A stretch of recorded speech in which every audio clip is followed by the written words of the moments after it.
अर्थ, उच्चारण या व्याकरण के अनुसार एक जैसे लगने वाले दो शब्दों में अंतर। अपनी हिंदी सुधारें। एव और आशु, ये दोनों शब्द हिंदी में सामान्यतया अकेले प्रयुक्त नहीं होते। एव का प्रयोग किसी अन्य शब्द के बाद में आता है और आशु का प्रयोग पहले होता है। इन शब्दों के साथ साथ कुछ जाने कुछ अनजाने संयुक्त शब्दों का जायजा लें। एव किसी शब्द के द्वारा कहे गए विचार पर बल देने के लिए प्रयुक्त होता है।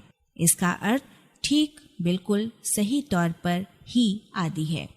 इसे तत्रैव, तथैव, तदैव, सदैव में चिपका हुआ देखिए। इनके अर्थ इस प्रकार हैं। तत्रैव माने वहां ही वहीं, तथैव माने वैसे ही उसी ढंग से, तदैव माने तब ही या उसी समय, और सदैव माने हमेशा ही, सर्वदा ही। एव अतैव में भी है। चूंकि अतः यानी अतस का मतलब इसलिए या इस कारण है, इसलिए अतैव का मतलब इस ही लिए अर्थात इसीलिए या इसी से हो गया। आशु के विविध अर्थ इस प्रकार हैं। तेज, फुर्तीला, जल्द, जल्दी ही, झट से, तेजी से, फौरन, शीघ्र। आशु कवि उस कवि को कहते हैं जो कविता तत्क्षण बना दे। आशुग और आशुगामी विशेषण के रूप में जल्दी चलने वाला और संज्ञा के रूप में तीर, वायु, सूर्य अर्थों के वाचक होते हैं। डाक सेवा में एक्सप्रेस लेटर को आशुपत्र कहा गया है।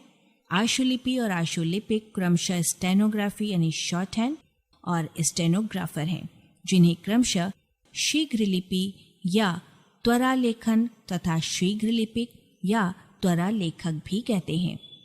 आशुतोष का विशेषण परक अर्थ है शीघ्र तुष्ट या प्रसन्न होने वाला, और संज्ञा परक अर्थ है शिव। यदि आपने किसी का नाम आशुतोष होने पर उसे पुकारा ए आशु, तो उसका शाब्दिक अर्थ हो जाएगा ए शीघ्र। यद्यपि आशु और एव को हिंदी ने इस लेख में प्रदत्त उदाहरणों की सीमा तक झेल और पचा लिया है, पर शीघ्र ही अर्थ के लिए इन दोनों को आपस में जोड़कर आश्वेव का इस्तेमाल करने से हिंदी को अपच हो सकती है। आलेख भाषाविद डॉक्टर रमेश चंद्र मेहरोत्रा, वाचक स्वर संज्ञा टंडन, arpanedio.com की प्रस्तुति।